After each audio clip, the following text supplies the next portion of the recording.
चलिए चुप रहिए। नमस्कार प्यारे बच्चों, कैसे हैं आप? और उम्मीद करते हैं कि बड़ा आप अच्छे होंगे। प्यारे बच्चों, मैं ही हूँ काशी विश्वनाथ। फिलहाल नाम तो आप सुने ही होंगे। खैर, नाम ने क्या रखा है, यदि हम आपके काम आ जाए यही सबसे अच्छी बात हो जाती है कि नहीं? प्यारे छात्रों, पिछले एपिसोड में हम लोगों ने पढ़ा इटली का एकीकरण। इटली का एकीकरण हमने देखा। इटली के एकीकरण में सबसे प्रमुख है, अगर पहली बार किसी ने इटली के एकीकरण की बात किया तो वह था व्यक्ति मेजनी। कौन? मेजनी। लेकिन मेजनी काम किया, लेकिन उन्होंने इटली के एकीकरण को पूरा नहीं कर पाए। गुड शाबाश। प्यारे दोस्तों, आपने देखा वहां इटली का एक राजा था जिसका नाम था चार्ल्स एल्बर्ट, जो एक रूढ़िवादी परिवर्तन के आदमी था। किसी प्रकार का कोई परिवर्तन नहीं चाहता था। चार्ल्स एल्बर्ट की मृत्यु के बाद 1852 में चुप रहो, सुनो खाली। चार्ल्स एल्बर्ट की मृत्यु के बाद वहां का नया राजा बनता है जिसका नाम होता है विक्टर इमैनुअल। और देखते ही देखते विक्टर इमैनुअल थोड़ा परिवर्तनवादी था और उसने अपना एक चांसलर बनाया और जिसका नाम था काउंट काबर। उसने अपने सफल कूटनीतिक से इटली के अधिकांश भाग को एकीकरण कर दिया और उसी चपेट में एक और व्यक्ति थे जो नाव चलाते थे, आपने देखा, जिसका नाम था गैरिबाल्डी। और उसने भी आपने देखा कि नीचे के दो भाग सिसिली और नेपल्स को इसने एकदम लाल कुर्ती सेना का गठन किया और भाई दोनों बुर्बो वंश के अंत कर दिया। सबसे इस इटली के एकीकरण में यदि सबसे त्यागी व्यक्ति की बात किया जाए तो गैरिबाल्डी बना। इसने प्रधानमंत्री को पद को ठुकरा दिया, जबकि विक्टर इमैनुअल ने कहा कि बबुआ तू प्रधानमंत्री बन जाओ। लेकिन इसने त्याग दिया। आज के नेताओं की बातों से सीखना चाहिए कि अपने ही बेटे को तुरंत ही खाना बनाता, चिल्ला बनाता, गरीब गरीब गरीब गरीब मर रहा है। और गैरिबाल्डी देखो, उसके बाद हमने देखा कि भाई काउंट काबर को 1862 में क्या हो जाती है? मृत्यु।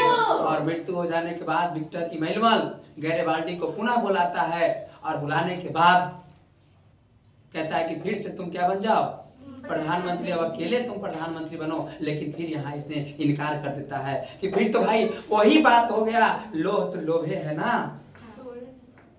और यहाँ तक फिर भी वो न बन के कहाँ चल गया? नाव चलाने चल गया और कहा कि आप ही अब पूरा को देखभाल किसको?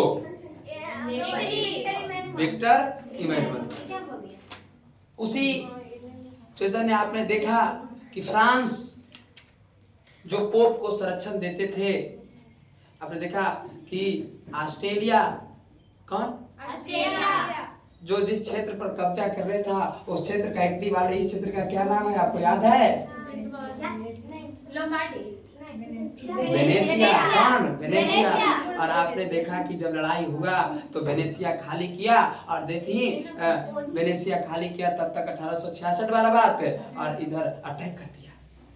विक्टर इमैनुअल कहा जाओ जल्दी खींच लो। इधर जब फ्रांस और जर्मनी भिड़ गए, फ्रांस और तब फ्रांस अपनी सारी सेना को लेके चल आया। कहां से? इटली से। अब पोप कहा कि हम तो रक्षा नहीं करेंगे। तब तक विक्टर इमैनुअल अपनी सारी सेना की ताकत झोंक दिया। पोप बेचारे छोटे से किला में शिफ्ट हो गए और उसी का एक छोटे से किला का नाम हो गया वेटिकन।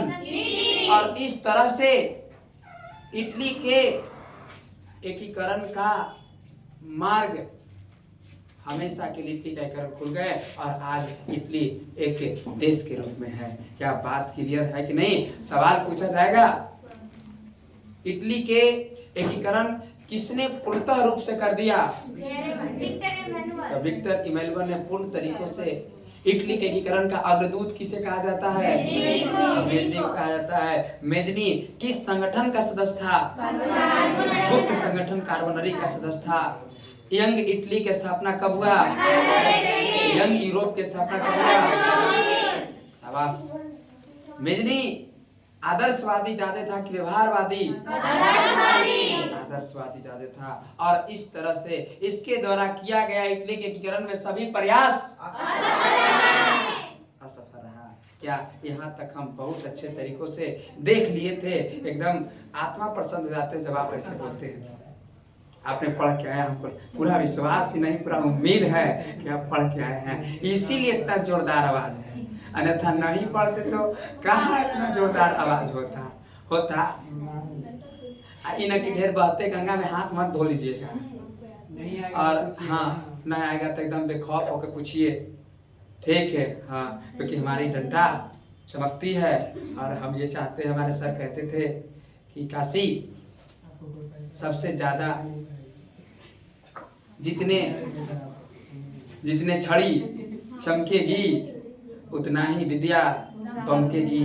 तो फिलहाल हम ये बात को जारी रखेंगे। भले भारत सरकार कहता है कि बच्चे को मत मारिए, तो भाई बच्चे को नहीं मारिएगा, नहीं डांटिएगा तो फिर माथा पर बैठ जाएगा, यदि नहीं करेगा।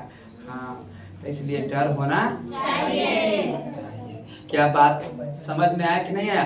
उम्मीद है कि आप लोग खाओ के आए होंगे। नहीं खा के आए, आप खा के आए। कोई बात नहीं, तो आइए, बहुत हम मेहनत किए हैं, बहुत अच्छे तरीकों से। आप जानते हैं कि सबसे पढ़ाने से पहले हम सबसे पहले अपने हिसाब से नोट्स बनाते हैं, नहीं बनाते हैं, और बनाने के बाद हम पढ़ाते हैं। खुद पहले पढ़ते हैं, आप फिर आकर के पढ़ाते हैं। हम कोई ज्ञानी थोड़े हैं, नहीं कि सब हमारा यादें हैं, है ना? तो देखिए, आइए आज हम देखेंगे जर्मन का एकीकरण। जर्मन का एकीकरण। वियना सम्मेलन कब हुआ? जर्मन का एकीकरण। मेटरनी क्यूब कब से कब चले? डर लग रहा है, मुझे से डर लग रहा है। जर्मन के एकीकरण की बात करें हम, तो पहले हम जानते हैं इतिहास और ज्योग्राफी, मतलब बिना मानचित्र के जीएस पढ़ना आसान नहीं है, ठीक है? उससे समय की बर्बादी हो जाती है। तो मानचित्र बहुत है जरूरत है ना, लड़ाई झगड़ा होता है तो तेरे सुनने ने ठीक है। आइए देखे ध्यान तरीकों से हम देख रहे हैं कि भाई खाली सिमरन ये बेल्ट उल्ट लगा के आए हैं कि उछल कूद होगा तो उलट गिर न जाए, महंगा ना है, इसलिए नहीं गलती बात है, ठीक ना? जहिया संगीत पढ़ा रहे हैं 10,000 कलम खरीद लिए हम, कम से कम 5,000 तो सुरुचि लेनी होगी। महासुरुचि की बात 5,000।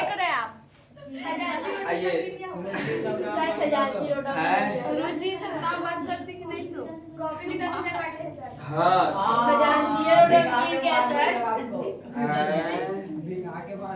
कर रहे हैं सर आप?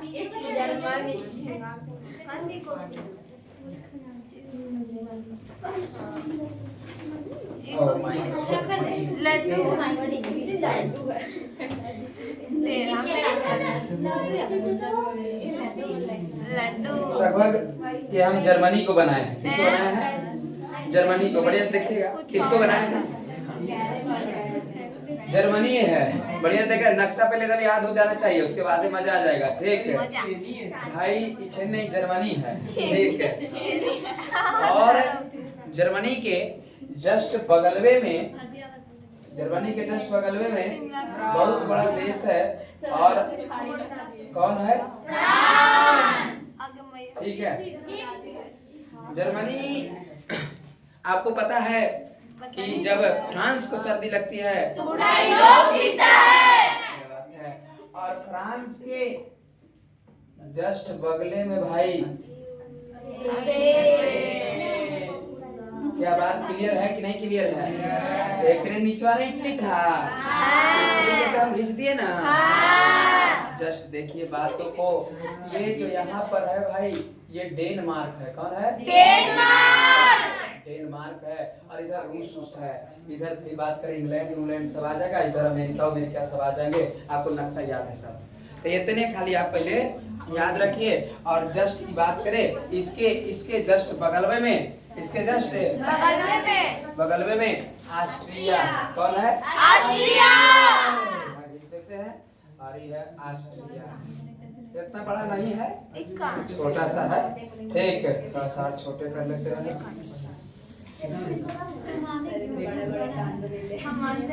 ठीक है ना। अब बढ़िया से पहले इस बातों को, नक्शा को देख लीजिए अच्छे तरीकों से। ठीक है भाई, ये क्या है? ऑस्ट्रिया। ये क्या है? जर्मनी। ठीक है, और ये क्या है? फ्रांस। और ये स्पेन। डेनमार्क। इतना तक तो बात सर क्लियर हो गई। प्यारे बच्चों देखिए, कुछ बातों को आपको याद करने पड़ेंगे। ठीक है, जैसे जब नेपोलियन बोनापार्ट से पहले जर्मनी पूरे विश्व में जनवरी सबसे कमजोर देश में आ रहा था।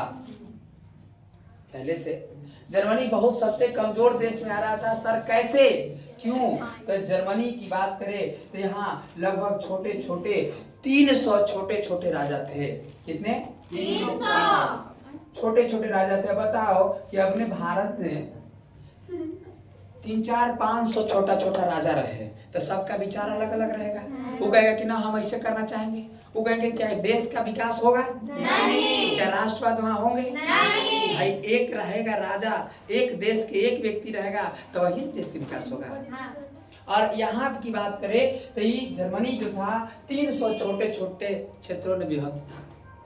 जब आपको जाने, और इसीलिए भाई जर्मनी एक कमजोर देश है। कैसा देश है? कमजोर देश। बस खाली सुनो बढ़िया से, कि कमजोर देश में गिनती हुआ। पूछे जर्मनी कमजोर देश में कैसे है? कहा है जर्मनी कमजोर देश है? तो आप कहना है कि सर समझ गए, क्योंकि जर्मनी छोटे छोटे 300 छोटे छोटे जर्मनी में राजा है, और इसीलिए यहाँ राष्ट्रवाद की बात नहीं हो रही है, सब अपने बारे में सोच रहा है। और इसीलिए जर्मनी एक कमजोर देश है, और उस समय सबसे बरियार देश है तो है कौन? धीरे धीरे आपने देखा कि नेपोलियन बोनापार्ट राजा बना था ना। नेपोलियन बोनापार्ट जब है ना, नेपोलियन बोनापार्ट राजा बना, और इसने आपने देखा कि नेपोलियन बोनापार्ट सगरों एकदम हिजरे स्वतंत्रता समानता की बात करता था। और इसने जब नेपोलियन फ्रांस के नेपोलियन तृतीय नेपोलियन जब राजा बना तो जर्मनी के इतना दूर तक क्षेत्र को खींच लिया। और इस 300 छोटे छोटे जो राजा थे, कहा कि भाई इतना राजा हुआ भाई, देश के विकास कैसे होता है? और इसने यही 300 के छोटे छोटे करके, और इसने नेपोलियन बोनापार्ट की बात करें तो इसने 39 में कन्वर्ट कर दिया।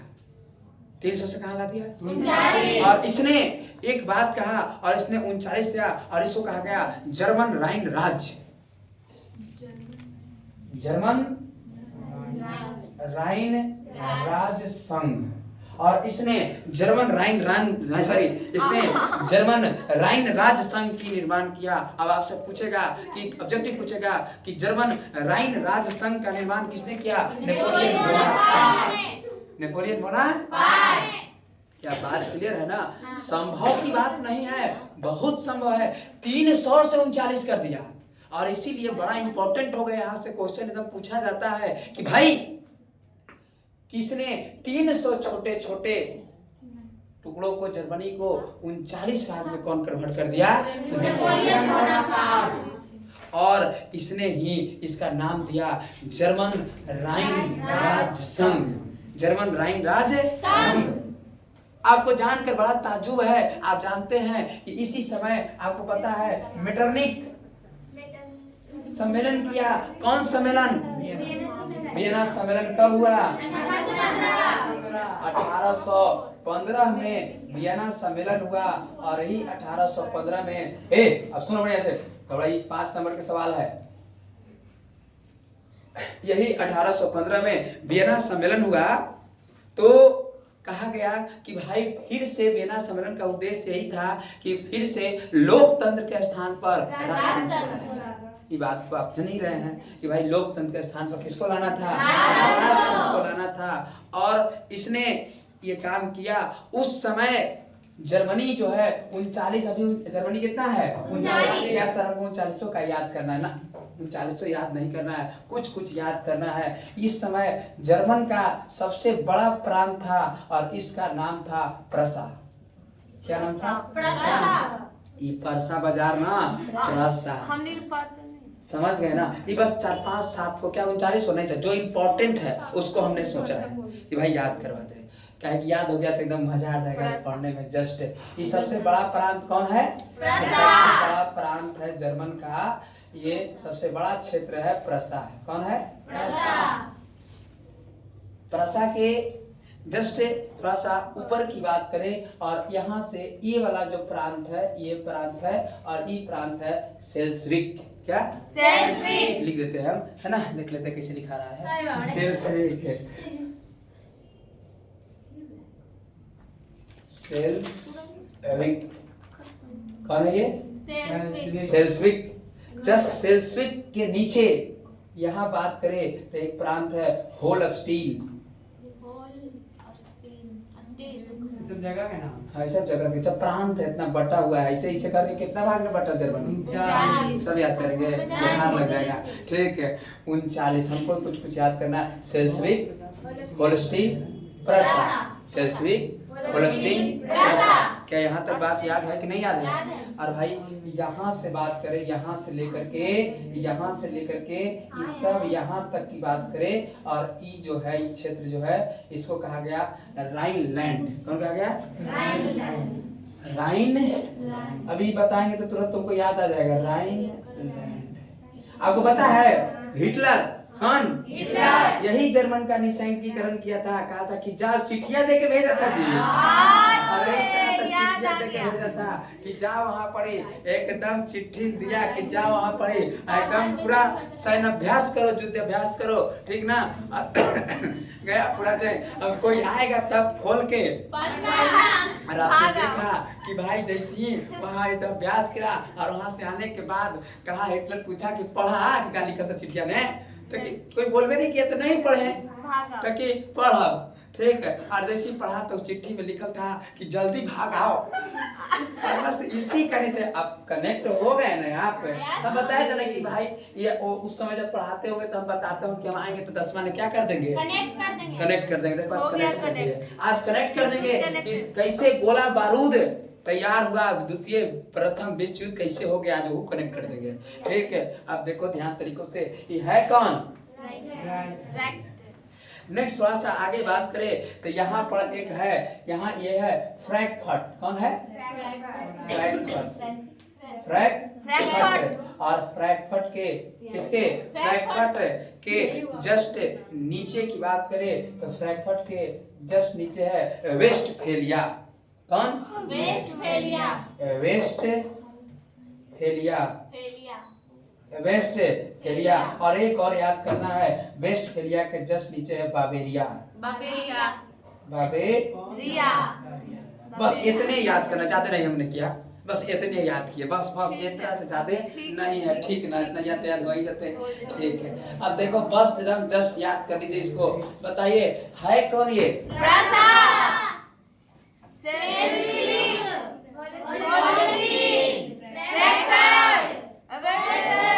वेस्टफेलिया, वेस्टफेलिया, बावेरिया और राइनलैंड।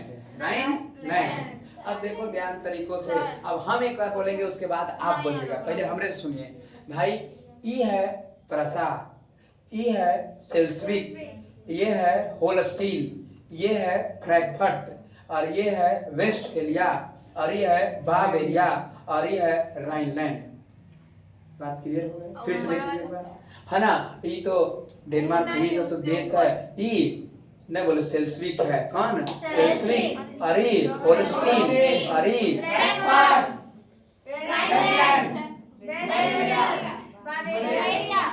ज्यादा बच्चा नहीं बोला कि नहीं आ रहा था बोले। बात समझ गए?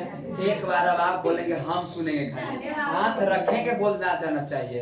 ठीक है,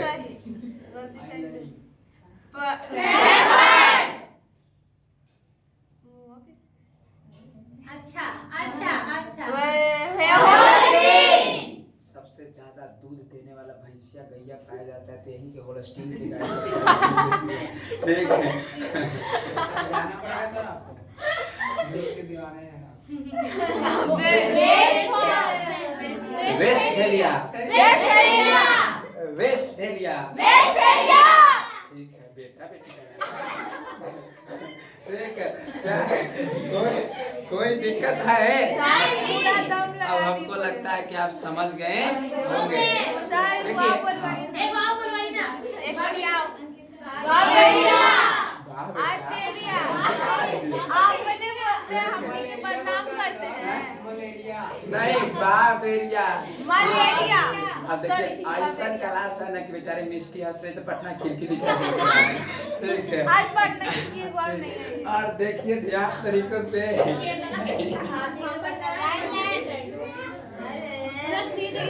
सारे का बताता थे गाड़ी है आपके पास चलिए अब आप तैयार हो जाइए, समझ गए? देखिए ध्यान से, हाँ ध्यान, हमको लगता है याद हो गया इतना बात। अब थोड़ा सा आगे की कार्रवाई को हम जारी करते हैं, जब तक खत्म नहीं हो जाता तब तक छुट्टी देने वाले हमने, हम भूखे हैं आप भी भूखे हैं, तो दोनों टटवाइत रहिएगा पढ़ाते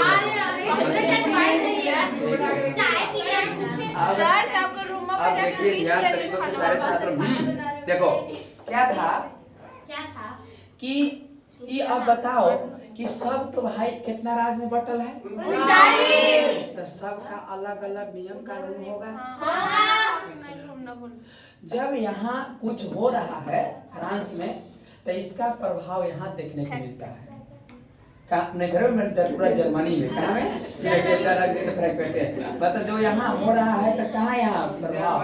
जब 1830 की क्रांति हुई तो प्रभाव यहाँ देखने के लिए मिला। यहाँ इतने था, स्थिति खराब था यहाँ के कि ये प्रसा था और प्रसा के एक राजा थे और जिनका नाम था फ्रेडरिक विलियम। क्या नाम था? प्रसा के राजा था और इसका नाम था फ्रेडरिक क्या विलियम। फ्रेडरिक पूछेंगे कि प्रसा के राजा कौन था? एकदम रूढ़ी प्रवृत्ति के व्यक्ति था। रूढ़ी प्रवृत्ति के व्यक्ति था, कोई परिवर्तन नहीं चाहता था। अब देखो ध्यान से, ये जो सेल्सविक और होलस्टीन क्षेत्र है इस पर डेनमार्क का अधिकार था, दोनों क्षेत्र पर। किसका अधिकार था? ध्यान से एकदम ईमानदारी से बातों को सुनो, खाली ध्यान तरीकों से कि भाई डेनमार्क किस पर अधिकार कर रहा था? सेल्सविक और होलस्टीन।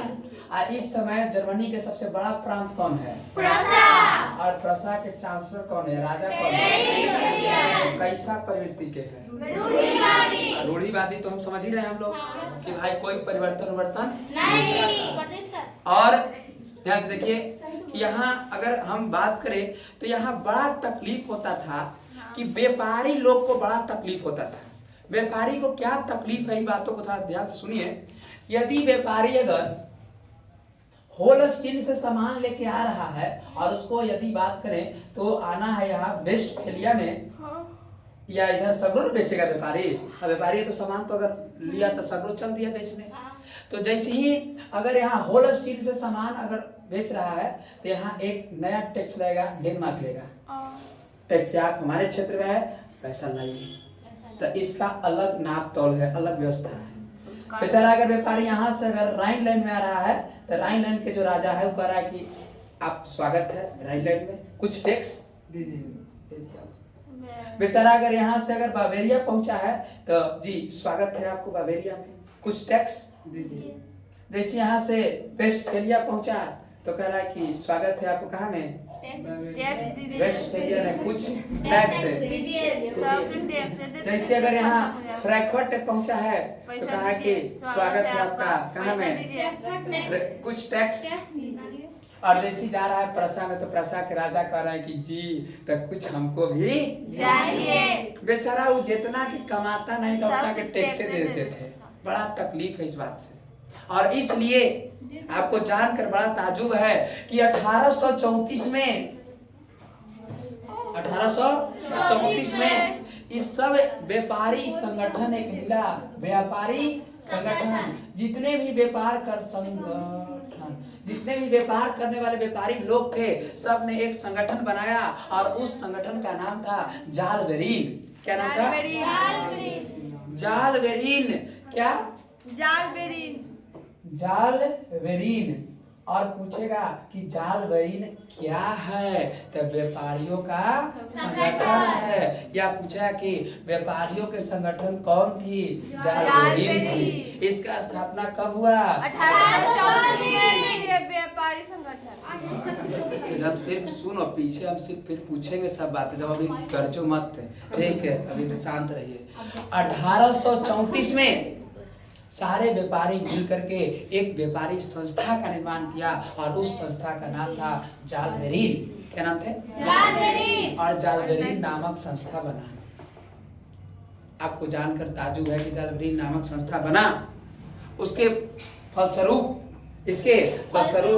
अब देखो क्या कोई परिवर्तन, ये सबसे बड़ा प्रांत है और इससे कहा जा रहा है फ्रेडरिक विलियम से कि भाई इसका एकीकरण कर दीजिए। एकीकरण का मतलब होता है क्या कर दीजिए? एक कर दीजिए। ये कह रहा है कि भाई हम मोल झगड़ा नहीं ले जाते हैं, ठीक है, हमारे जितना है उतने में हम क्या हैं? संतुष्ट हैं, उतने में हम संतुष्ट हैं। कहानी हम गए इधर लड़ने के लिए, आप पता चले केहू छीन लिया तो हम कने के रहेंगे।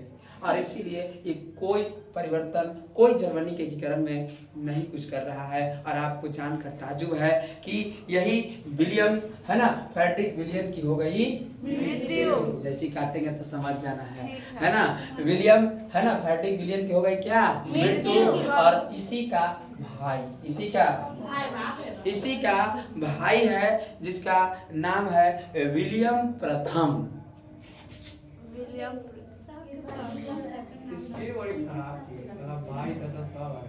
विलियम प्रथम। और विलियम प्रथम कौन? विलियम प्रथम। ये थोड़ा सा आदमी है, तनी देह हाथ झाड़ने वाला, समझ गए। और इसने ये कह रहा है कि नहीं, हम सबसे बड़ा है, प्रांत प्रसा सबसे बड़ा है। और ये कह रहा है कि नहीं, हम जो है हम इसका एकीकरण करेंगे क्योंकि हम क्या है? बड़ा है। और इसने अपने जैसा एक आदमी की तलाश कर रहा है।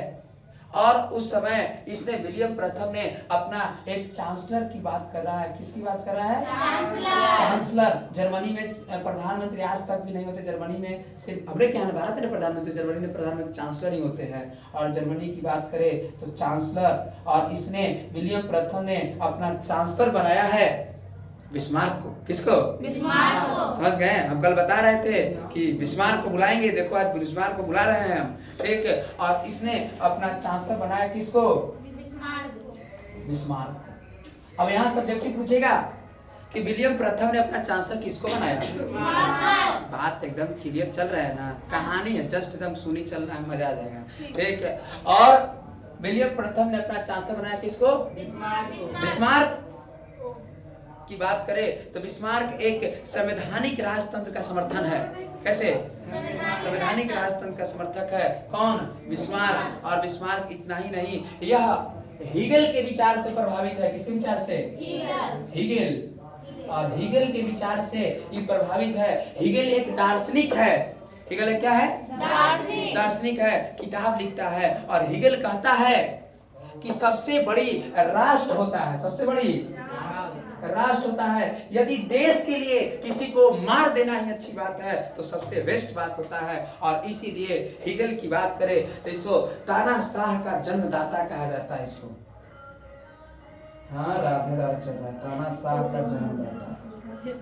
बहुत पढ़े रहते थे। तानाशाह का पूछा जाएगा कि तानाशाह का जन्मदाता किसको कहा जाता है? हीगल के। और ये कहता है कि देखिए, सबसे बड़ी कुछ होती है अगर देश में, तो सबसे बड़ा अगर कुछ है, परिवार उरिवार सब छोड़ करके, तो क्या होती है? राष्ट्र होता है, देश होता है। यदि देश के लिए किसी को मारो पीटो तो उससे बड़ा कोई नहीं, डायरेक्ट स्वर्ग मिलता है। और हिटलर भी इसी से प्रभावित था, हीगल से ही प्रभावित था। और इसीलिए सब बूढ़ा उड़ा को खींच लेता था। हर देश के सामने यहूदी पिटाओ, कोई दिक्कत नहीं है। कि हीगल कहता था। सोचो इसका सॉफ्टवेयर एकरा पर है तो कैसन होगा, समझ रहे हो ना। अब हमार सॉफ्टवेयर आप पर है तो कितना खतरनाक इतिहास पढ़ाओगे। तो भाई एकदम हीगलो उतने खतरनाक है, कहता है कि एकदम सबसे बड़ा क्या होता है, राष्ट्र होता है, देश, और देश के लिए मर मिट जाना सबसे अच्छी बात होती है। इससे बड़ा कुछ हो ही नहीं सकता है। सबसे पहले कुछ आता है, परिवार मोह माया छोड़ करके तो सबसे पहले क्या आते हैं, राष्ट्र आते हैं, देश आते हैं। और ये बात कौन कहता है, और हीगल के विचार से कौन प्रभावित है, और बिस्मार्क बहुत ताकतवर भी है। बिस्मार्क एकदम व्यवहारवादी भी है। किसके तरह, काउंट काबूल की तरह एकदम व्यवहारवादी है। कौन, बिस्मार्क। और आपको जानकर ताजुब है कि इसने, बिस्मार्क कहा कि इसने 1862 की बात है, कब की बात है, हाँ 1862 में इसने रक्त एवं लौह की नीति अपनाई। इसने की, किसकी है, रक्त एवं लौह। पूछेगा सवाल आपसे, रक्त एवं लौह की नीति किसने अपनाई, बिस्मार्क ने। या बिस्मार्क क्या अपनाया, रक्त एवं लौह की नीति। इसने कहा रक्त एवं लौह की नीति का मतलब अवलंबन को आप समझिए, सुनिए बढ़िया से। इसने कहा कि जर्मनी में जितने भी लोहा है, जर्मनी में जितने भी लोहा है उस सबको तेज कर दो। क्या कर दो, जर्मनी में जितना भी लोहा है उस सबको क्या करो, तेज करो। आज जब तक उसको रक्त से स्पर्श नहीं होगा, जब तक काटा कुटी नहीं होगा इधर उधर, तब तक जर्मनी का एकीकरण संभव नहीं है। इसका अर्थ होता है रक्त एवं लौह की नीति। रक्त एवं लौह की नीति का मतलब है कि इसने कहा, इसका मतलब ये नहीं है कि खाली रक्त एवं लौह की नीति होगा। क्या मतलब है बताना है। तो रक्त एवं लौह की नीति का मतलब बिस्मार्क कह रहा है कि जर्मनी में जितने भी लोहा है और सब लोहा में धार लगा लो। क्या लगा लो, एकदम तेज कर लो लोहा को। और जब तक वो खून से नहीं स्पर्श होता है तब तक जर्मनी के एकीकरण होने की बात नहीं है ये बात। और भाई किससे प्रभावित है, हीगल से प्रभावित है। कौन, बिस्मार्क। एकदम देखो अब लग रहा है कि थोड़ा सा अच्छा लग रहा है सर, माहौल बने हैं, एकदम बना देंगे। और देखिए इसने एकदम कह रहा है कि सबसे, और इसने एकदम पूरा अपना सैनिक तैयार किया है। क्या किया, सैनिक शक्ति को एकदम बढ़ावा दिया है। किसकी, सैनिक शक्ति, खूब सैनिक बना रहा है कि एकदम किसी भी तरह से एकदम जर्मनी को खींच लेंगे। किसको, एकीकरण कर लेंगे। कौन कर रहा है, बिस्मार्क। और आपको जानकर ताजुब है कि ये कह रहा है कि अब केकरा पर हमला करो। कह रहा है कि क्या पहले यही कहते बगल में फरान से बड़ी पीटेगा ना, ठीक बात नहीं, पिटा लेगा, ठीक है। कह रहा है कि ये तेरी देख रहे हैं हम भी, लेकिन तैयो हमारा डर लग रहा है, मारेगा तब पिटा जाएंगे तो जेहर से घबरा जाएगा। और इसने दिमाग लगाया, और दिमाग ही लगाया है इसने कि ये प्रसा जो है, अर्थात बिस्मार्क है, ऑस्ट्रेलिया के पास जाता है। किसके पास गया, और कह रहा है कि सुनिए ना, तो क्या तो कि हम चाह रहे हैं ना कि हम दोनों मिल करके डेनमार्क से लड़ जाए। तो कि क्या है, तो कि हमारे 2 क्षेत्र कब्जा कर ले, सेल्सविक और आप खाली हमारे साथ है चलिए। तो ऑस्ट्रेलिया कह रहा था हमारा क्या मिलेगा, हम कह रहा भाई जाएंगे दूसर के कर हंसुआ के बिया ने खुरपी के गीत हम कहने जाएंगे, केकर बिया के कर हम कहने जाएंगे, समझ गए। और तैयो जो है ऑस्ट्रेलिया को कहा बिस्मार्क काहे टेंशन में है, ये 2 बड़ा क्षेत्र है, देखो इतना छोटा बड़ा इसका मतलब कि इतना छोटा ना है, बहुत बड़ा होता है, ठीक है। तो कि भाई 2 क्षेत्र है, एगो आप रख लीजिएगा, एगो हम रख लेंगे। कौन कहा, बिस्मार्क। कि अच्छा बिस्मार्क किससे सहायता मांग रहा है, ऑस्ट्रेलिया से। और ऑस्ट्रेलिया सहायता मांग रहा है, कह रहा है कि थोड़ा हाँ कि चलिए ना, क्या करिए, चलिए। तो ये कह रहा है कि भाई हम तो जाएंगे लेकिन हमारा क्या फायदा होगा, तो कह रहा है कि 2 क्षेत्र बड़का है, एगो आप रख लीजिएगा, एगो ऑस्ट्रेलिया ने कहा कि तो भाई साथ में खाली जाना ही ना है, ये तो हमारा डर ही देखेगा तो भाग जाएगा, तो कहा चलो तो चलो चलते हैं। और इसने आपको जानकर ताजुब है कि यही 1864 की बात है, 1864 यही प्रसा कौन, ऑस्ट्रिया, प्रसा प्लस ऑस्ट्रिया, इन दोनों जो है किस पर आक्रमण करता है, यही सेल्सविक और होलस्टीन क्षेत्र पर डेनमार्क वाले को मारने लगता है। समझ गए। जैसे ही पहुंचा है तो मारना स्टार्ट किया है तो डेनमार्क कह रहा है ए भाई तोरा यही ना चाहिए कि हमको ले लो तुम, हम लड़ाई लगा के एकदम महायुद्ध होगा, लेकिन युद्ध हुआ ही नहीं, डरे ही बेचारा इस साइड हो गया। कौन? आपको भी लगा था ना कि लगता है कि मार हो जाएगा, मार हुआ नहीं, बेचारा डरे ही कहा कि हम भाई छोड़ देते हैं। और आपको जानकर ताज्जुब है कि दोनों क्षेत्र जो है छोड़ दिया। कौन? डेनमार्क। और इस लड़ाई की बात करें तो इसमें इसकी ऑस्ट्रिया और प्रसा की क्या हो गई? जीत हुई और डेनमार्क की हार हुई और ये छोड़ दिया सेल्सविक और होलस्टीन को भाई छोड़ दिया। अब जब सेल्सविक और होलस्टीन को छोड़ दिया तो अब बिस्मार्क कह रहा है गलती लगाई कि कर दिया काहेला तो ले लिया झूठो मुठे को हमरा देवे पड़ जाते, एकदम अंदर से बेचारा कचोट रहा है। कैसे मान के चलिए कि अब हम कहे कि 4 आदमी चलो मेरे साथ, कुछ काम है, ठीक है। अब वहाँ गए तो पता चला कि 4 आदमी के कोई काम नहीं था, कमा हम अकेले ही कर देते, तो हम सोचेंगे कि 4 के नाश्ता वास्ता कराया पड़ते ना, बेकार हो गए। मने मने तकलीफ है कि ना है? सब कोई बात तकलीफ होगा, ये तो भाई ह्यूमन साइकोलॉजी है, तकलीफ होता है। अब ले गया काम होवे नहीं किया तो यो पैसा लग गया तो ना तकलीफ होता है। और ये मने मने ही बिस्मार्क मने मने एकदम आत्मा ना है एकरा, आत्मा ना है कि ना हम ना दे, लेकिन तो ये डर है कैसे ना कि फिर कमिटमेंट तो भाई कर दिया है कि भाई एगो क्षेत्र किसको देना है, आएगो हम रखेंगे। अब बात सही चला था, देना पड़ गया। इसने सेल्सविक की बात करें तो देखो यही सेल्सविक जो है प्रसा रखा और यही होलस्टीन को किसको दे दिया? ऑस्ट्रिया को देना पड़ गया। बात समझ गए बेचारा, लेकिन मने मने खुश है बिस्मार्क। बिस्मार्क खुश ना है कि लड़ाई होता था ना, लड़ाई होबे नहीं किया, कुछ हानि उनी होबे नहीं किया, अब फिर ही नहीं इसको मिल गया। ये कह रहा है कि हम अकेले हूँ अगर चलाते लगता है कि डेनमार्क भाग जाता, बेकार कर दी, गलती हो गया हमसे।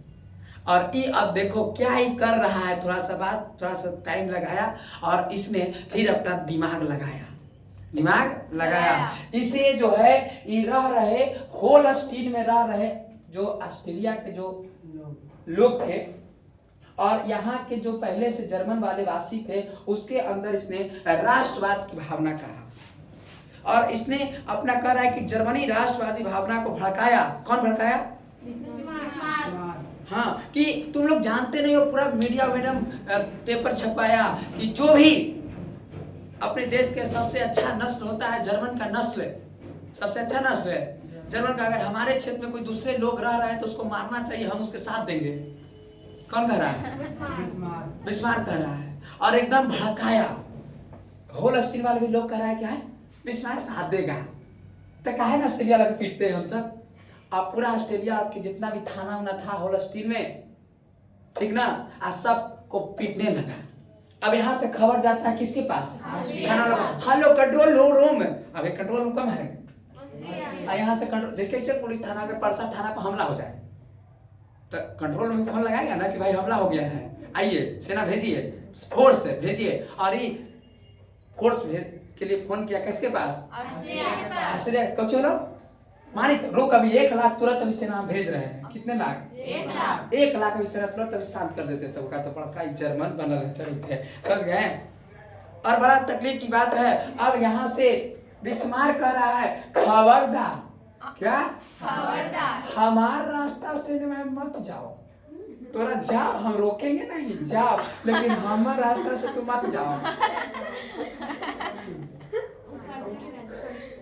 अब भाई जाएगा है नहीं कह रहा है कि हमारे रास्ता से तुम मत जाओ, ठीक ना। तब तक इन्हें कह रहा है कि मार, क्या करो मारो इन्हें सही कह रहा है कि हम साथ तुम्हारे रोकले भी है, सोच रहा है। और बात किया जाए कि भाई तब इधर पिटा रहा, फिर अरे कहाँ भेजे जिसे मत करे चाहे नहीं तो क्या करियो। बड़ा तकलीफ चल रहा है यहाँ, ठीक है। तब तक जो है क्या कि ठीक है कोई बात नहीं, तू अगर जाए ना देखे हम हेलीकॉप्टर से जाओगा कैसे। और जैसे हेलीकॉप्टर से भी जा रहा है तो ये बिस्मार्क का खबर था हेलीकॉप्टर से जा जाते तो उड़ा देंगे, तू जाए मत कर हमरा दिन में है। अब बताओ न खेलम न खेले देम खेलबे ये वाला बात हो गया। और यहाँ से यही बात करें हम प्यारे छात्र को ठीक है, तो यही प्रसा सुनो बढ़िया से, यही प्रसा और परस कौन ऑस्ट्रिया, प्रसा और ऑस्ट्रिया में यही 1866 में युद्ध हो गया, लड़ाई हो गया। और इसी युद्ध को हम जबरी भी बताए थे कि सेडोवा का युद्ध के नाम से जाना गया। दोस्त बन के दूसरा पे हमला कर, सेडोवा का युद्ध हो गया किसके किसके बीच? बेचारा मदद भी किया था, बताइए समझ गए कि नहीं समझ गए? और देखिए, और इस युद्ध में आपको जानकर ताजुब है, ऑस्ट्रिया की हार हो गई। आपको पता है कि इसी समय ऑस्ट्रेलिया देखो कनेक्ट कर रहे हैं, जब इटली का एकीकरण हो रहा था तो सेल्सविक यहाँ ये कौन से क्षेत्र थे? वेनेसिया से ऑस्ट्रेलिया सेना बुलवाया था यही युद्ध में। परसा से जब हो रहा था तो वहां से सेना बुलवाया था, कह रहे और लड़ाई हुई थी परसा से, उस समय भिड़ रहा था। और जब वहां से वो भेजा तब तक विक्टर इमैनुअल कह के अटैक कर खींच लिया, क्या कनेक्ट कर दिया जर्मनी से जी? अरे सॉरी इटली से कनेक्ट हुआ कि ना हुआ? हो गया ना कि हुआ ना, दिमाग लगा थोड़ा सा कि हम उस समय जब बता रहे थे कि देखो ऑस्ट्रेलिया से इटली और किसमें लड़ाई हो गया था? ऑस्ट्रेलिया में। और इटली और ऑस्ट्रेलिया जो जैसी लड़ाई हुआ उस क्षेत्र में तो भाई वो अपना सेना ऑस्ट्रेलिया का के चल आओ उधर से आओ तब तक आओ का कि तब तक वो विक्टर होने अटैक कर दिया है, नहीं बेचारा हार गया ले न वो नू से खत्म है नू से। और ऐसे करके और यही 1866 के सेडोवा के युद्ध में बिस्मार्क क्या हुआ? जीत गया। और जीतने के बाद किससे जीत गया? ऑस्ट्रेलिया से। और इतना क्षेत्र जो था कब्जा हो गया, जर्मन का ही अच्छा हो गया, लेकिन इसके साथ बेवफा कर दिया। ठीक तो किया कि नहीं? अब बताओ ये भाई, अभी देखो इस शिवरन कितना खेत है, समझ गए? इसका शिवरन के खेत है।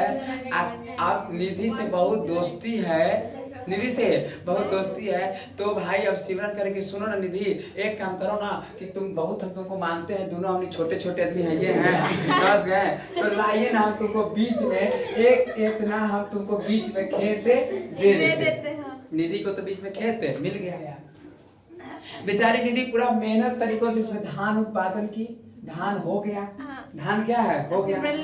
अब निधि जो है गई है धान को काटने के लिए, तो सिमरन करे कि देख के लगता है कि निधिया की हम गलती कर दी है नहीं, और ई पहला ही से मोटा लाठी लेके तैयार है आगे पर। समझ गए कि तू जय में कैसे? हाँ जय में हमारे रास्ता में मत जो तू, क्या ये धान कटेगा जी? नहीं। तो ऐसा काम नहीं करना चाहिए कि बड़ा गलत बात हो गए कि ना हो गए। और ये देखो यही काम हो गया, ये ना काम किया कौन? क्या गलत किया कि नहीं किया? सही किया। देखो ये दोस्ती ठीक को ज्यादा नहीं है, देख रहे हैं कि नहीं देख रहे हैं? और इस बातों को थोड़ा सा ध्यान दीजिए। और यहाँ के बाद देखिए अब जो है, अब देखो क्या हो रहा है कि बात को सुनिए, थोड़ा सा यू टर्न यहाँ मिलेगा। अभी सब तो हो गया, अब कह रहा है बिस्मार्क कह रहा है कि अब अटैक करेंगे है नहीं सब पर। तो कह रहा है कि देख बगले में कौन है? फ्रांस। और जब फ्रांस देख रहा है कि भाई पड़ोसी मजबूत हो रहा है, बिस्मार्क पड़ोसी क्या हो रहा है? देख रहे इतने तो सब बीच में ऑस्ट्रेलिया को हरा दिया, डेनमार्क को हरा दिया, इतना क्षेत्रों कब्जा कर लिया, एकीकरण कर लिया, तो डर रहा है कौन?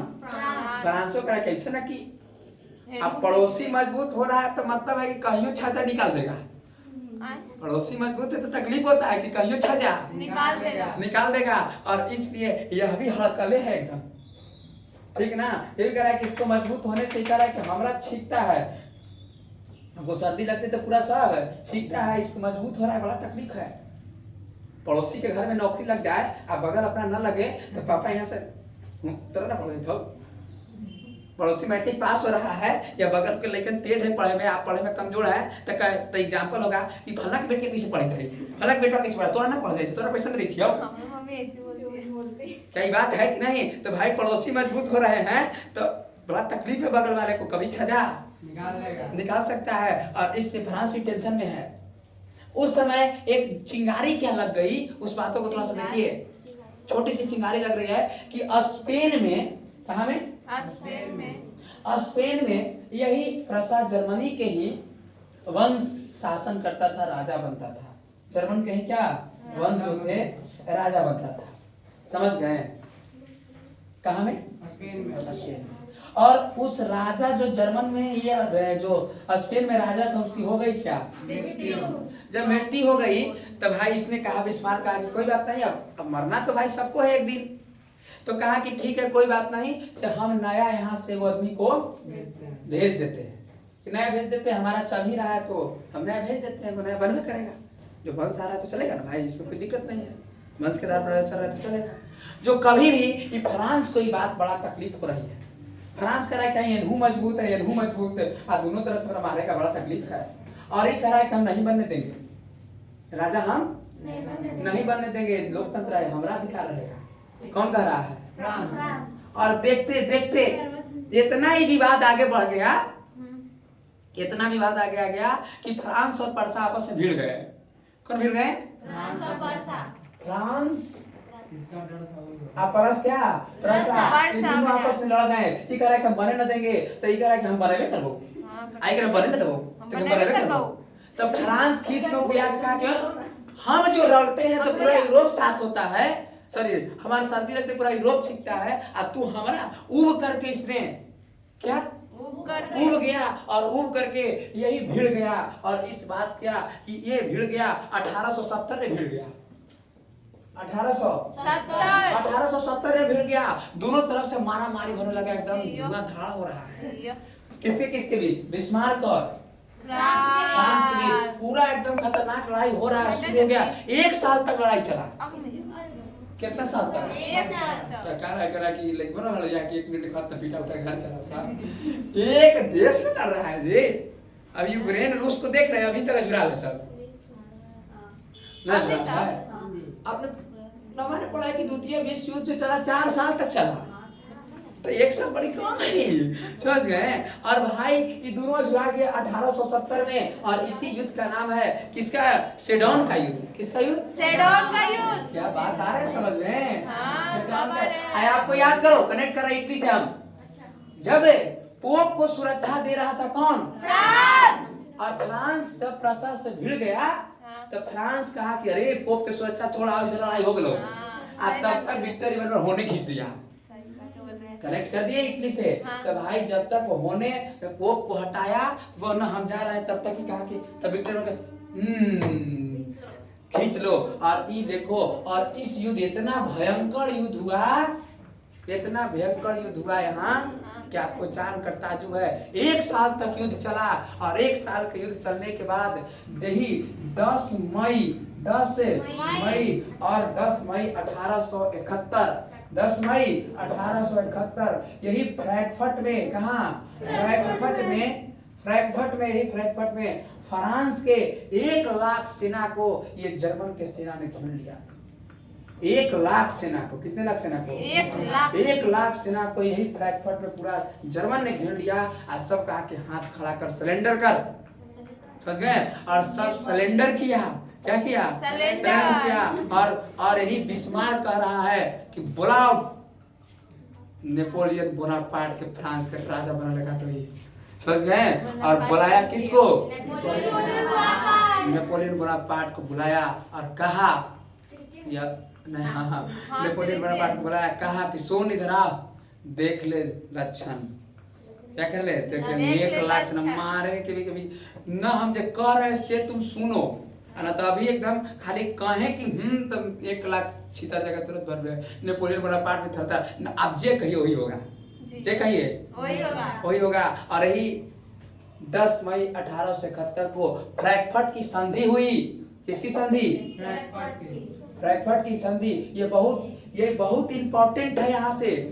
और 10 मई फ्रैंकफर्ट की संधि हुई। और इसमें कहा कि भाई ये देखो, यही फ्रांस के क्षेत्र थे, इधर अल्लास और लॉरेंस, याद है? कनेक्ट करो ना से। अल्लाह सर और कहा कि हम अल्लाह सर लॉरेंस हमरा ना है तो यही हमार हो लो क्या कर हमार होलो अल्लाह सर कौन कि हमार ना है तो यो क्या कर हुआ हमार हुआ साइन कर समझ गए। और बेचारे नेपोलियन बोनापार्ट बोनापार्ट साइन किया क्या किया साइन किया। हाँ पूछो सर हमको तो ऐसा है कि ये कौन है 1 लाख की सेना को घेरा था कौन? जर्मन घेर लिया जर्मनी। बिस्मार्क ने घेर लिया किसकी सेना को फ्रांस की सेना को। कहाँ में फ्रैंकफर्ट में घेर लिया बुलाया किसको।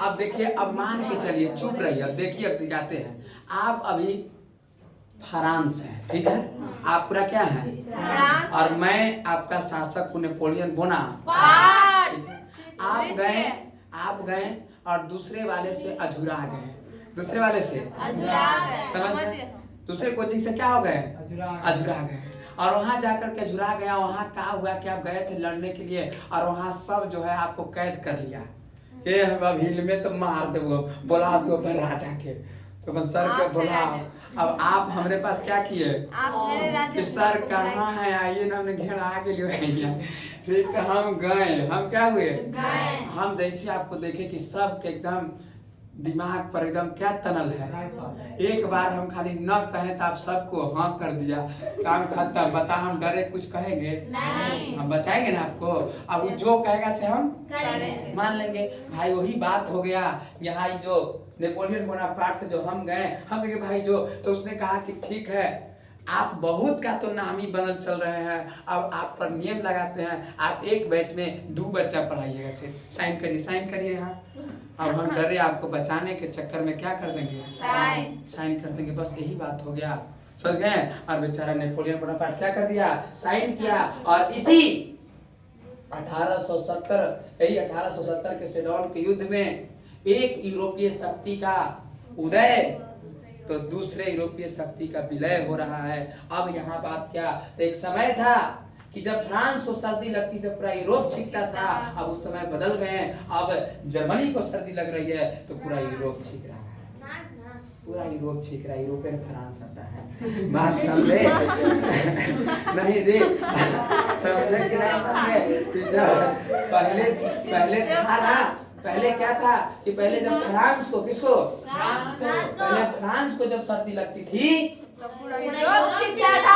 अब इस सेडोन के युद्ध से पता चला कि अब जब पूरा जर्मन को सर्दी लग रही है तो पूरा कौन छींक रहा है।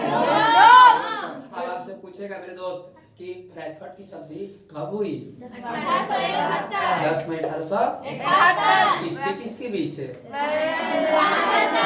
फ्रांस और प्रसा के बीच है जर्मनी के बीच ठीक है।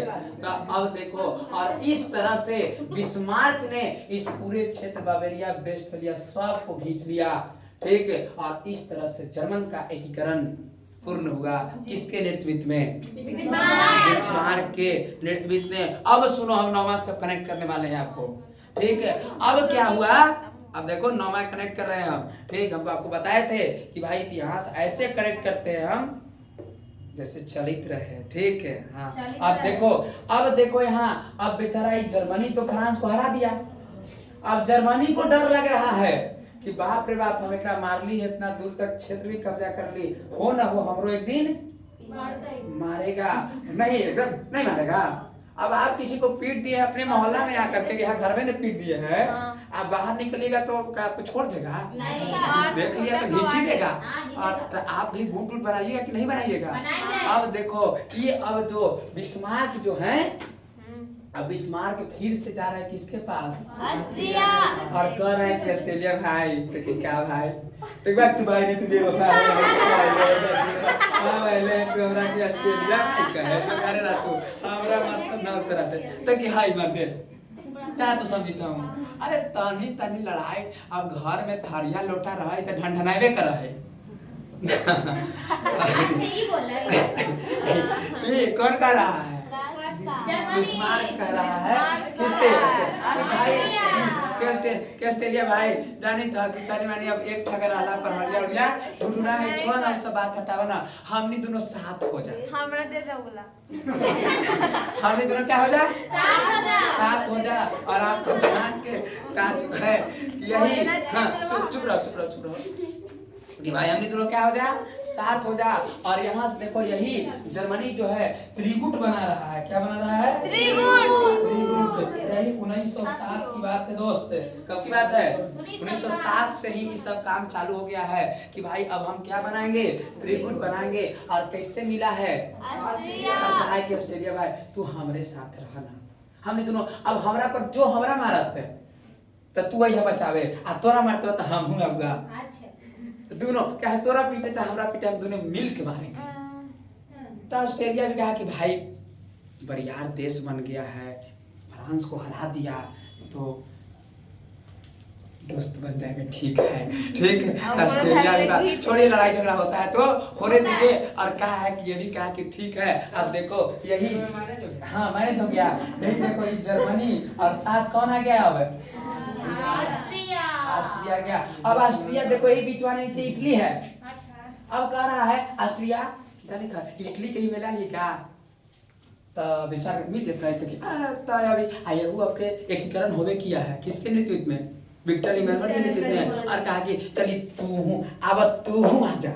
और ये तीनों मिल करके और देखो यही जर्मनी ऑस्ट्रेलिया और कौन देखो आज ही बना है। आज ही बना जर्मनी ऑस्ट्रेलिया और देखो जर्मनी ऑस्ट्रेलिया इटली ये क्या बनाया? त्रिगुट बनाया कि अगला बारी लड़ाई न हो। जब ये बात को फ्रांस देख रहा है क्या त्रिगुट बना रहा है तो फ्रांस कहा कि रुक हम हूँ अभी काम करते हैं। और सुनो फ्रांस भी करा तो कोई बात नहीं। और देखो हाँ इसी को यही देखो यही जर्मनी है धुरी है एक प्रसाद चक्का धुरी राष्ट्र की बात हो रही है इसकी। ठीक धुरी राष्ट्र। और ये देखो ध्यान से देखो यहाँ की बातों को।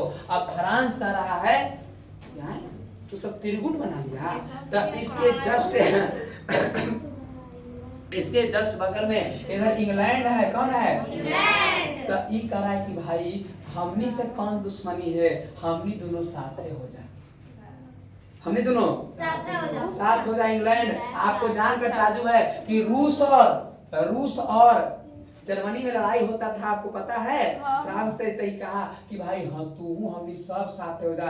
यही रूस की बात करें रूस इंग्लैंड और यही देखो और इसको कहे मित्र राष्ट्र। कौन से राष्ट्र? मित्र राष्ट्र। इफारू कौन? इसका देह हाथ फाड़ने के लिए इफारू नाम का संस्था बन रहा है। और यहाँ की बात करें तो भाई इंग्लैंड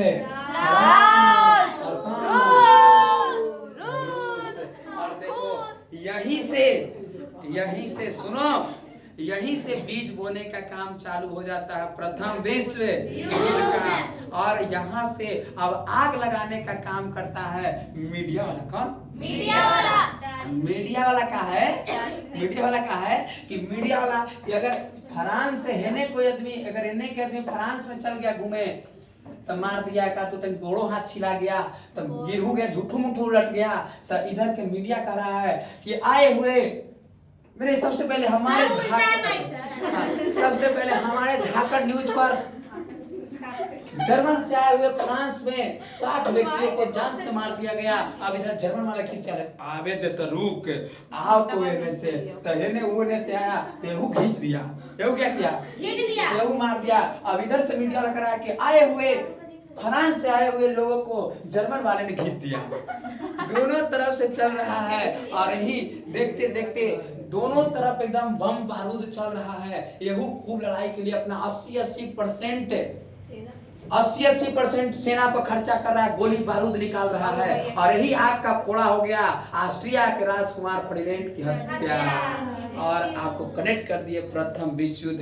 यही 1914 में प्रथम विश्व युद्ध स्टार्ट हुए। यहाँ से आपको 9वां नाम पढ़ा दिए और वहां से हम कनेक्ट कर दिए। क्या कर दिए? कनेक्ट कर दिए।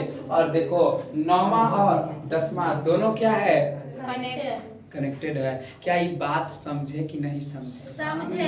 क्या क्लास ठीक था ना? हाँ। सिर्फ हाँ, ये जर्मन का एकीकरण पूरा हुआ। जर्मन का एकीकरण पूरा हुआ। सवाल कुछ अब पूछेंगे, थोड़ा ध्यान से सुनिएगा। एक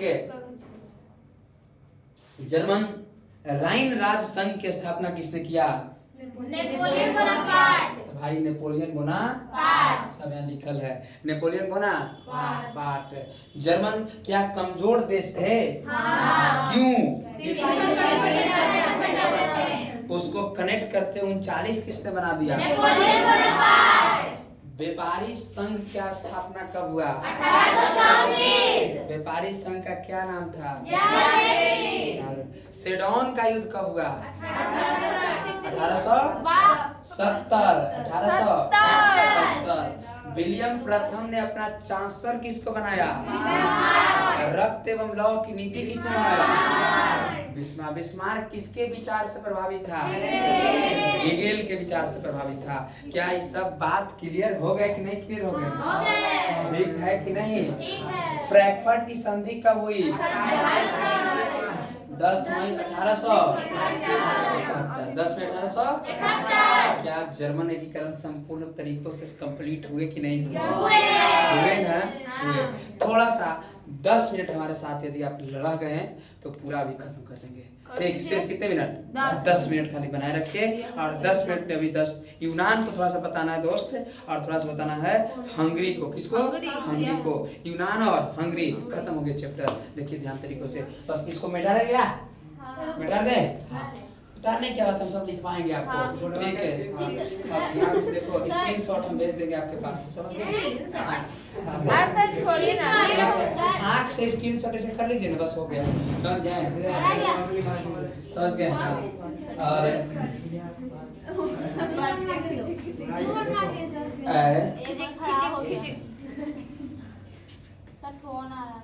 किसका? चलिए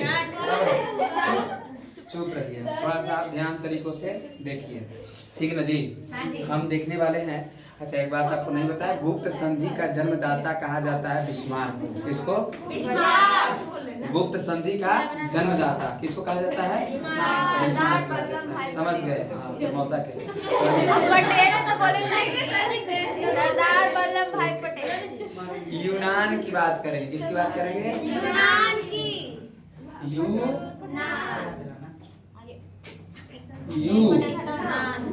देखिए ध्यान से देखो, यूनान की राजधानी है एथेंस। कहाँ? एथेंस। इसकी राजधानी की बात करें तब इसकी जो है राजधानी कहाँ है?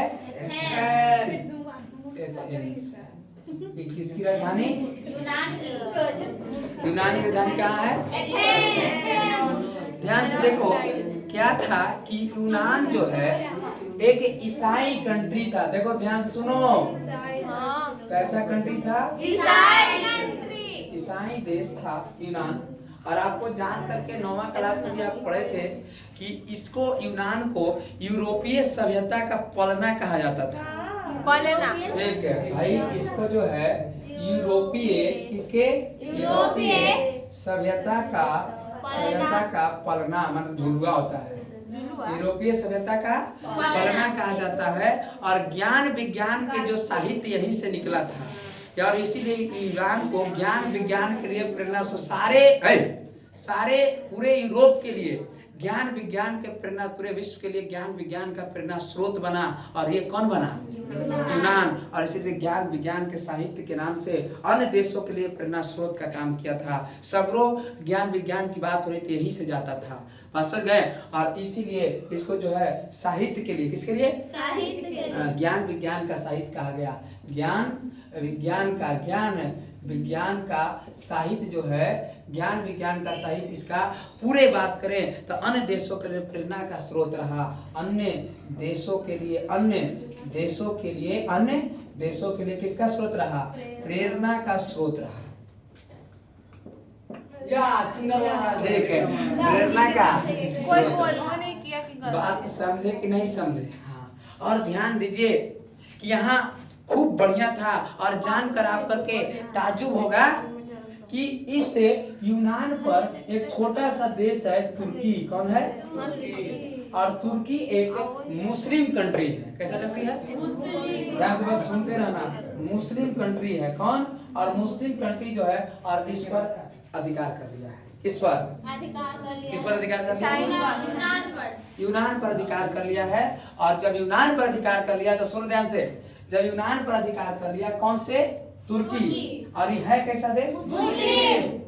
इधर बात करें इंग्लैंड हो गया, रूस हो गया, या फ्रांस। ठीक है, या फ्रांस हो गया, ये सब ईसाई देश है। कैसा देश है? ईसाई देश है। और इस पर एक छोटे से यहाँ और तब ये सब सोच रहा है, ये सोच रहा है कि बताओ तो हम इस यूनान को पूरे ज्ञान विज्ञान का साहित्य प्राप्त है और एकरा पर कोई मुस्लिम देश आक्रमण कर ले है, ये बड़ा शर्म की बात है। कौन सोच रहा है? इस यूनान भी सोच रहा है, ये भी सोच रहा है कि इसको कभी कैसे भी कर करके छोड़ाना देना चाहिए, कि भाई किसी को शासन आजाद इसको करवा देना चाहिए। ये सब ये सोच रहा है, कैसा नहीं होना चाहिए, ठीक ना? ये काहे कार्यक्रम कर, इसको मारो पीटो। समझ गए कि नहीं समझ गए? और ऐसा उसी समय एक व्यक्ति है इंग्लैंड के, एक बात करें, इंग्लैंड के एक कवि है जिसका नाम है लॉर्ड वायरन। इंग्लैंड के कवि जिसका नाम है लॉर्ड वायरन। और लॉर्ड वायरन बहुत अच्छा कवि है, दार्शनिक भी है, कवि है, और आकर के यहाँ यूनान में बहुत अच्छा कविता लिख रहे हैं राष्ट्रवाद के प्रति। किसके प्रति? आज ऐसे घूमने आए, लोग इनका कविता खूब पढ़ने लगा कि नहीं बहुत अच्छा है, ठीक है, खूब अच्छा पढ़ा रहे थे और खूब अच्छा लिख रहे थे, लोग खूब इनको माना, खूब पढ़ा। जब खूब पढ़ा तो इनको देखते ही देखते, जब ये पूरा घूम घूम के देख रहे थे, तब तक लॉर्ड वायरन को हायरन बजा दिया, मतलब इनकी हत्या कर दी। लॉर्ड वायरन हायरन हो गए, बस लॉर्ड वायरन का क्या बच गया? हायरन बच गया, मर गए। इनको क्या कर दिया गया? मार दिया। अब इंग्लैंड घुसिया गया। कौन मारा? मुस्लिम वाले मार दिया, ठीक है। अब टीवी तुम काहे राष्ट्रवाद की भावना भड़का? तुम घूमने आया, घूम के जाओ ना भाई। नहीं, आप तू जाओगे अपनी मौसी ही, अब मौसी जा करके उसकी जो बेटी की चुगली करोगी तो मौसी थोड़ा कहेंगे कि बेटी ठीक है। अब देखो ध्यान से, वही बात हुआ, आए घूमने के लिए, कहाँ घूमने के लिए, और कर रहे हैं क्या? तो तब तक इनको क्या बजा दिया? लॉर्ड वायरन कहाँ के कवि थे? इंग्लैंड के कवि थे। बस समझ गए? समझे कि नहीं समझे? और लॉर्ड वायरन को हायरन बच गया। अब ये इंग्लैंडवा घुसिया गया। इंग्लैंड क्या हो गया? घुसिया कि हमार कवि को तो मार दिया। अब देखो ये क्या हुआ, ध्यान से देखो, यही 1827 की बात हो रही है। 1827 में जितना भी ईसाई देश वाले सब हैं, रूस हो गई, सब मिल करके और कहा कि मार तुर्की के, मार तो सब मिल जाओ, हमने सब मिल गया और सब मिल करके किस पर हमला करने की तैयारी कर दिया? तब तुर्की कह रहा है कि भाई जितना मुस्लिम देश है सब हमारा साथ दिया, काहे कोने से ईसाई नहीं थे, तो से हम हूं। समझे कि नहीं समझे? नहीं। अब इधर तुर्की कह रहा है सब मुस्लिम जितने भी देश है, इजराइल सब मुस्लिम देश है, तो कह रहा है कि तू सब आओ मेरे पास से, ठीक है। तो मुस्लिम अन्य देश कह रहे हैं कि अच्छा बताओ कि उतना दिन से तू हल ही यूनान पर कब्जा करे तो हमरा कुछ दे रहा था, हमरा कुछ फायदा हल है, तो हम कहा जेल तोरा चक्कर में पिटाए, पिटो तू हम ना। आपको जानकर ताजुब है कि बेचारा के कोई साथ नहीं दिया, आप पिटा गया, मर गया। तुर्की पिटा गया। और जब तुर्की पिटा गया तब इसको टाइम दिया गया कि अब तुम जल्दी से यूनान को क्या करो, खाली करो। टाइम देते हैं तोरा। और आपको जानकर ताजुब है कि यही 1829 में एंड्रिया नोबल की संधि हुई। किसकी? Andrea Noble. और यही एंड्रिया नोबल की संधि के तहत यूनान जो है क्या हुआ? आजाद हो गया। और यह जो है यह 1832 में स्वतंत्र हो गया। क्या हो गया? कौन? और यहाँ का शासक की बात करें, ऑटो बना। शासक बना, यहाँ का शासक कौन बना? ऑटो बना। और ई रहा है आपको किसके लिए? यूनान के लिए। किसके लिए? यूनान के लिए। थोड़ा सा एक बात और है, हंगरी की बात है। किसकी पढ़ना है आपको? हंगरी। और हंगरी की राजधानी पूछेगा आपसे। हंगरी की राजधानी है बुडापेस्ट। कहाँ? बुडापेस्ट। आपको याद है एक बूढ़ा व्यक्ति है, बड़ा बेचारा भूखा है, तो वो पेस्ट कर रहा है। क्या कर रहा है? मुंह धो रहा है, पेस्ट कर रहा है। इसीलिए हंगरी की राजधानी कोई पेस्ट करे। हंगरी माने क्या होता है?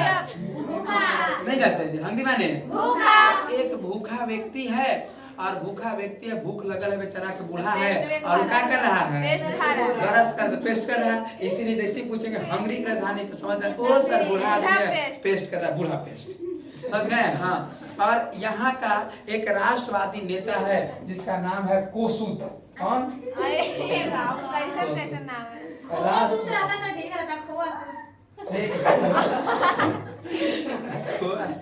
समझ गए?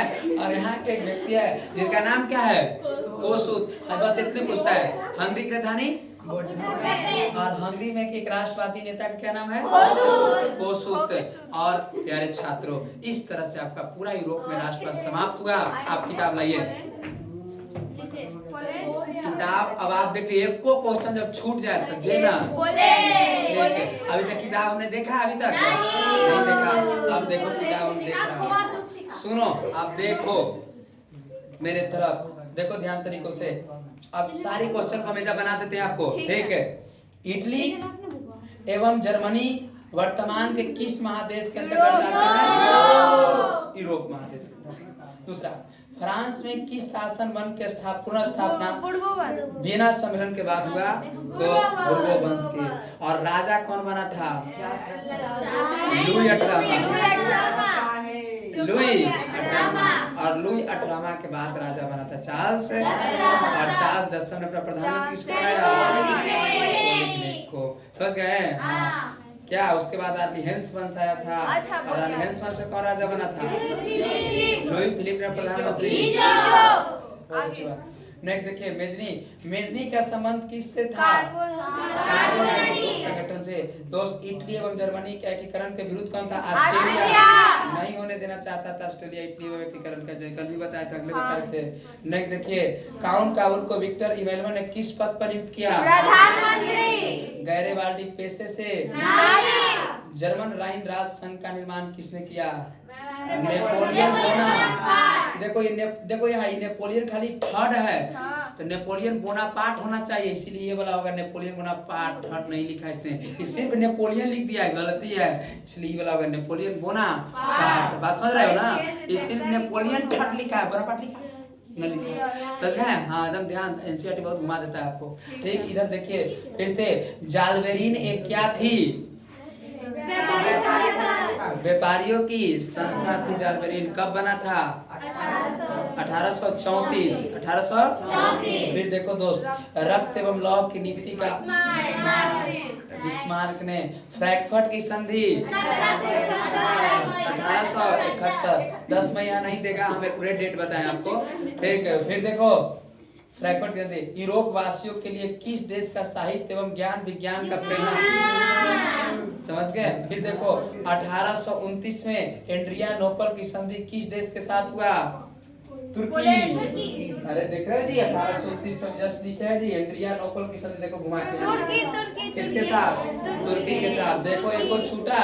देखो जी यहाँ देखो, निम्नलिखित में रिक्त स्थान को देखो।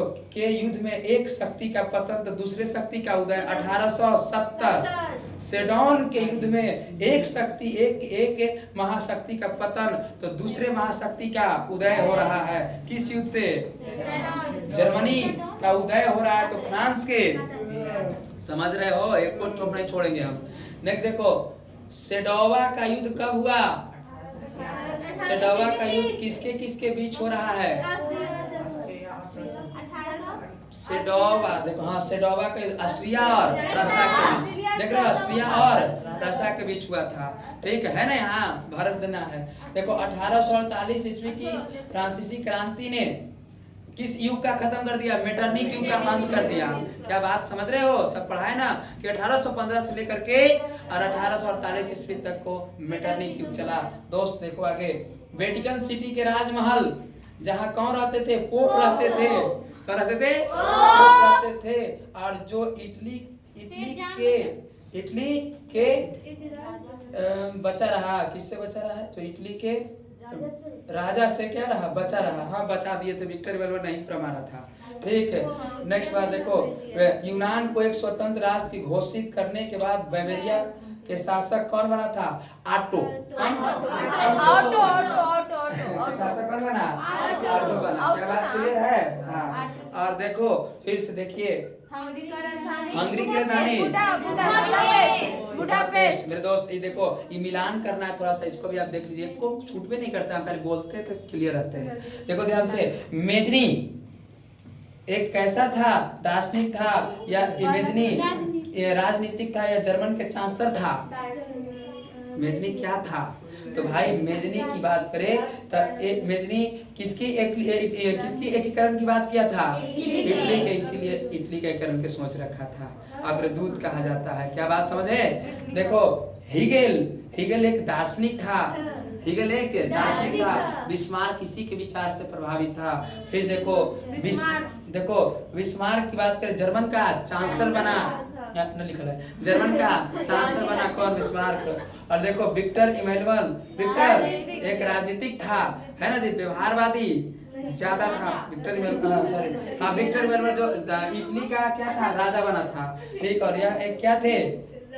हाँ ठीक। अभी देखो ये क्लियर हुए? क्लियर है ना? फिर मिलाना अपने घर है किताब से। फिर देखो वियना सम्मेलन कब हुआ?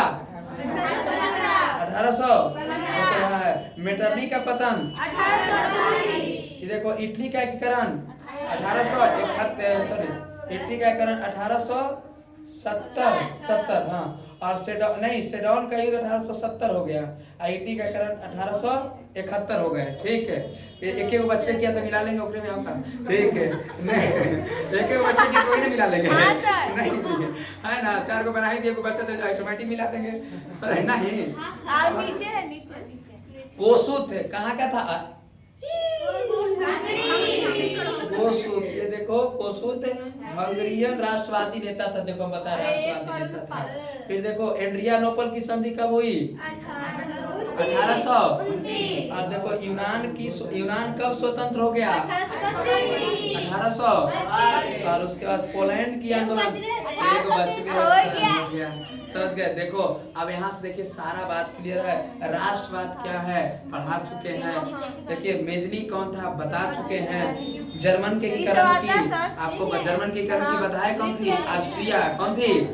ऑस्ट्रिया। देखो मेटरनिक युग कहाँ से कहाँ तक रहा लिखवा चुके हैं। फिर देखो अभी सुनो ना, खाली 1848 की क्रांति बता चुके हैं। बताइए इटली जर्मनी के एकीकरण में ऑस्ट्रेलिया क्या क्या भूमिका दिया, तो किसके साथ मिला उला, आपको सब बातों को हम बता चुके हैं। ठीक है, अब देखो कहा कि इटली और जर्मन के एकीकरण में ऑस्ट्रेलिया क्या भूमिका दिया भाई? तो इटली के एकीकरण में ऑस्ट्रेलिया क्या भूमिका थी? विरोध कर रहा था। क्या कर रहा था? विरोध कर रहा था। लेकिन जर्मन के एकीकरण में ऑस्ट्रेलिया ने बिस्मार्क को क्या प्रदान किया? थोड़ा सा सहायता प्रदान किया। भले तरीके से उनके बाद बेवफा निकल गया था। कौन? जर्मनी। नहीं देखो यूरोप में राष्ट्रवाद को फैलाने में नेपोलियन बोनापार्ट किस तरह सहायक हुआ? तो यूरोप में राष्ट्रवाद को फैलाने नेपोलियन बोनापार्ट जो है सभी अन्य देशों को भी, है ना जी, सभी अन्य देशों को भी स्वतंत्रता, समानता और बंधुता का नारा देते हुए राष्ट्रवाद को फैला रहे थे। और यही नेपोलियन बोनापार्ट ने 300 छोटे छोटे जर्मन देश को मिला करके 39 जर्मन राज्य का निर्माण कर दिया। और इस तरह वो जो है राष्ट्रवाद को फैलाने में सफल रहे थे। बात समझ रहे हो? फिर देखिए गैरेवाल्डी बता चुके हैं, लिखवा चुके हैं। विलियम प्रथम के बगैर, अभी देखो विलियम प्रथम कहाँ के चांसलर, प्रसा का विलियम प्रथम के बगैर जर्मनी का एक बिस्मार्क के लिए संभव था। कैसे? इसलिए संभव था कि फ्रेडरिक विलियम एक रूढ़िवादी परिवर्तन के व्यक्ति थे जो कभी जर्मन का एकीकरण होने देना नहीं चाहता था। और जब इसकी के मरने के बाद इसका जब भाई विलियम प्रथम बना, और इसने विलियम प्रथम एक रूढ़िवादी नहीं है, और इसने अपना चांसलर बनाया बिस्मार्क को, और इसीलिए यदि ये नहीं होता तो ये चांसलर बनाता नहीं बिस्मार्क को, तो भाई जर्मन का एकीकरण होता नहीं। और इसलिए विलियम प्रथम के बगैर जर्मन का एकीकरण करना संभव नहीं, असंभव हुआ, असंभव था। ये देखिए पूरे क्लियर हुए। इटली के एकीकरण के मेजनी काउंट का वो गैरीबाल्डी के योगदान का वर्णन करे, आपको पूरे वर्णन करने हैं, 5 स्तर पूछा जाता है। जर्मन के एकीकरण में बिस्मार्क की क्या भूमिका हुई, अब बिस्मार्क कैसे कैसे जर्मनी का एकीकरण किया, अभी जस्ट हम लोग ने पढ़ा। नेक्स्ट बात देखे, राष्ट्रवाद के उदय के कारण प्रभाव के, राष्ट्रवाद का उदय कैसे होते हैं, राष्ट्रवाद का उदय तो कैसे होता है, तो राष्ट्रवाद जिसके अंदर राष्ट्रवाद होता है हीगल से प्रभावित है, किससे, हीगल से। और नेक्स्ट जुलाई 1830 की क्रांति हमने आपको बताया। और यूनान स्वतंत्रता आंदोलन, यूनान कैसे स्वतंत्र हुए, यूनान कैसे स्वतंत्र हुए, सारी बातों को हमने आपको बताया। और देखिए पूरे के पूरे एक लेसन हमारा इतिहास यूरोप में राष्ट्रवाद खत्म। और सबसे ज्यादा 10वां क्लास में यदि किसी से चैप्टर से क्वेश्चन पूछते हैं तो यूरोप में राष्ट्रवाद से और भारत में राष्ट्रवाद से, दोनों से सबसे ज्यादा क्वेश्चन पूछते हैं। इसीलिए अब की चोट करेंगे भारत के राष्ट्रवाद को, और फिर चोट करेंगे समाजवाद, इसमें भी, और साम्यवाद, इसको भी क्वेश्चन खूनी रविवार इसी में चलेंगे, समझ गए। कैसे लेनिन आता है, कैसे नेता बनता है, इसमें आपको बुलाएंगे, कार्ल मार्क्स को बुलाएंगे, समाजवाद का जनक दास कैपिटल लिखेगा कैसे, कैसे एक लेनिन जो है एकदम उखड़ करके पूरा ठोक पीट के बराबर कर देगा, और किस तरीकों से। बाकी मेरे दोस्त मिलेंगे अगले एपिसोड। हमको पता है कि हम इतिहास तो ठीक है पढ़ाते हैं, ठीक है, धन्यवाद। आपका आज क्लास अच्छा लगा कि नहीं लगा, अच्छा है, समझ गए। हाँ, रोक दो, हाँ रुको, कुछ प्यारे छात्रों कुछ इन्फॉर्मेशन है कि देखिए बच्चे की डिमांड था कि सर आपका इतिहास का क्लास जो है चलता है तो ठीक है चलता है, लेकिन चुप रहो, 11th-12th का बैच कैसे आएंगे आपका। तो देखिए ध्यान से सुनिए, 11th-12th के बैच के लिए एक 11th-12th के बैच में प्यारे छात्रों साइंस पढ़ा जाता है, और एक जो है आर्ट्स पढ़ा जाता है। बात समझ गए। एक 11th-12th में एक साइंस का भी बैच मेरा आएगा, और एक किसका बैच आएगा, आर्ट्स का भी बैच आएगा। आर्ट्स में आपको बिल्कुल नहीं घबराना है, आंख बंद करके काशी सर भी आना है, और पास होकर के ही जाना है। बात समझे कि नहीं समझे, अरे समझे कि नहीं समझे, हाँ सर समझ गए। उसके बाद और सुनिए, साइंस की बात करें हम दोस्त, तो साइंस में भी हम बीएससी किए हैं, ठीक है, और साइंस भी अच्छे पढ़ाते हैं, विद्या एजुकेशन राहुल सर से पढ़ें। और आपको बता दें कि साइंस में फिजिक्स केमिस्ट्री की बात करें, फिजिक्स और केमिस्ट्री बायोलॉजी हम नहीं पढ़ा पाते हैं, ठीक, 12th में, लेकिन फिजिक्स केमिस्ट्री आपको हिंदी इंग्लिश नहीं पढ़ाते, आप जानबे करते हैं। फिजिक्स केमिस्ट्री हिंदी और मैथ है, ये सब को हम अच्छे तरीकों से आपको तैयारी कर देंगे। और हमारा जो अभी 10वां का जो एक बैच विदाई होंगे, उसके बाद बात करेंगे तो 6:30 बजे से और 7:30 बजे तक इस सुबह का बैच आएंगे आर्ट्स के लिए।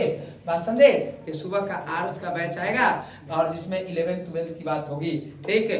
नेक्स्ट थोड़ा सा बात करें तो वही जो हमारा क्लास चलता है 7 बजे से 7 AM रात की बात हो रही है, ठीक है, 7 PM से लेकर के और 8 PM की बात करें तो 7 से 8 बजे तक नया बैच आएंगे, ये साइंस के लिए आएंगे, 11th-12th के लिए। बाकी के लिए विशेष जानकारी के आप हमारे कांटेक्ट पर संपर्क कर सकते हैं, हमारे ऑफिस आ सकते हैं, है ना। हाँ, और भाई एडमिशन इज गोइंग ऑन है, यदि आप चाहते हैं कि हम पढ़ें, है ना, तो आप हमारे पास आकर के एडमिशन कर सकते हैं। हमारा बैच बहुत जल्दी लॉन्च हो जाएंगे, ऑनलाइन भी और ऑफलाइन भी।